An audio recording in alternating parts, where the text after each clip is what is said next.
আসসালামু আলাইকুম। বউ শাশুড়ি রান্না করে আপনাদের স্বাগতম। আজকে আমরা রান্না করব হচ্ছে গরুর গোশত দিয়ে বিরিয়ানি। তো বিরিয়ানির জন্য আমরা সব কিছু রেডি করলাম, মশলাগুলো সব বাটা শেষ। আপনারা আমাদের সাথেই থাকেন, দেখতে থাকেন আমরা কিভাবে গরুর গোশত দিয়ে বিরিয়ানি রান্না করি। তো আমরা প্রথমে আমরা পাতিল চুলাই দিয়ে দিলাম। তো পাতিলটা গরম হইলে আমরা দিয়ে দিব তেল। তো পাতিলটা গরম হইতে দেন আর আপনারা আমাদের সাথেই থাকেন। দিয়ে দিলাম।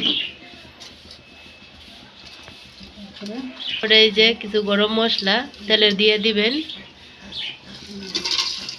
এই আস্তা গরম মশলাগুলো তেলে দিলে অনেক সুন্দর ফ্লেভার হয় বিরিয়ানিতে।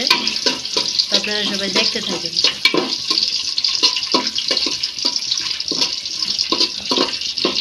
মশলাগুলো ভাজা হয়ে গেছে, এখন দিয়ে দিলাম পেঁয়াজ।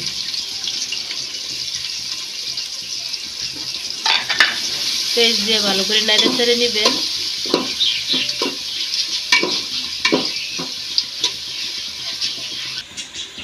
সব বাটা মশলাগুলো এখন দিয়ে দিতেছে আমার শাশুড়ি। তো আপনারা দেখেন। দিলাম জিরা বাটা, বাদাম বাটা,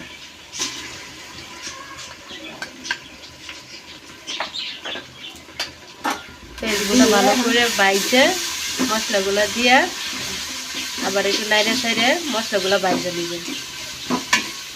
মশলাগুলো ভালো করে কষাই। দিয়ে দিলাম মরিচ, মরিচ বাটা, মরিচের গুঁড়া, দিয়ে দিল শুকনো মরিচের গুঁড়ো, লবণ, পরিমাণ মতো লবণ দিবেন। ধনিয়ার গুঁড়া দিয়ে দিল ধনিয়ার গুঁড়া, দিয়ে ভালো করে কষাই নেবেন।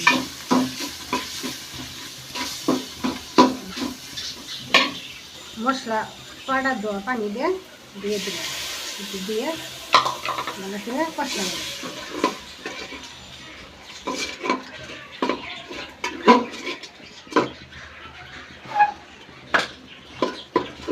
মশলাটা ভালো করে কষাইয়ে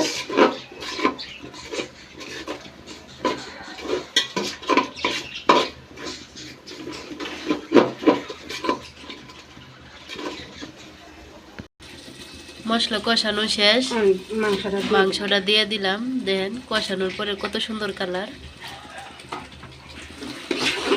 অনেক সুন্দর করে কষানো হয়েছে।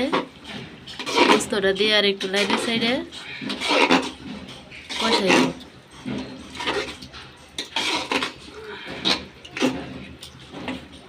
বিরিয়ানির মশলাটা এখন দিয়ে দিল বিরিয়ানির মশলা,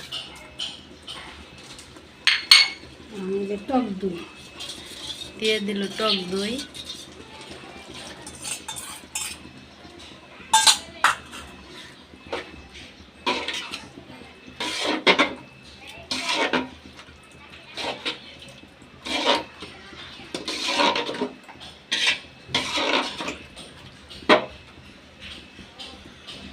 দিয়ে গোস্তটা কষানোর জন্য ঢাকা দিয়ে দিলাম। গোস্তটা সিদ্ধ হওয়ার জন্য 5 মিনিট ঢাকা দিব। তো দিয়ে দিল একটু কেওড়া জল,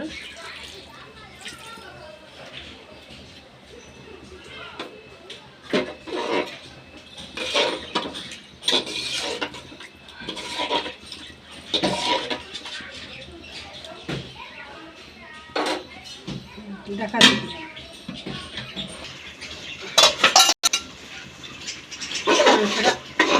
কষাই নিয়ে গেছে না,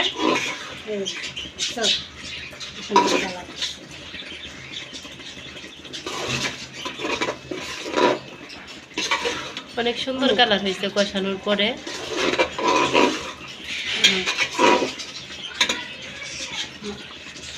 কষানো শেষ, এখন আমরা দিয়ে দিই চাউল। দিয়ে দিলাম পোলাও।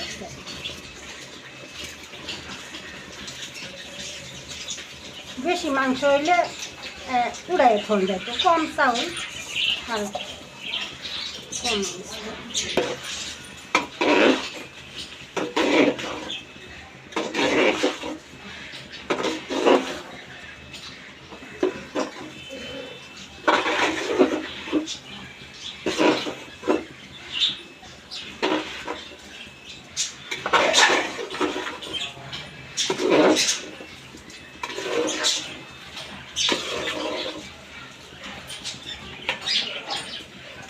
চাল কষা দিয়েছে, আমরা গরম পানি দিয়ে দেবো। সমান সমানই আছে, 1 কেজি চাউল আছে, 1 কেজি গুস্ত আছে।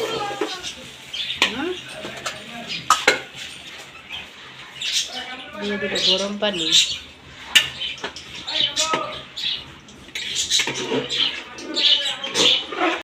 ডাইকে দেবো।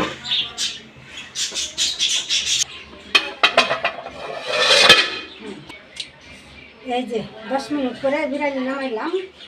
এইবার রান্নারাও রাইন দেখাইবেন, কত সুন্দর কালার হয়েছে।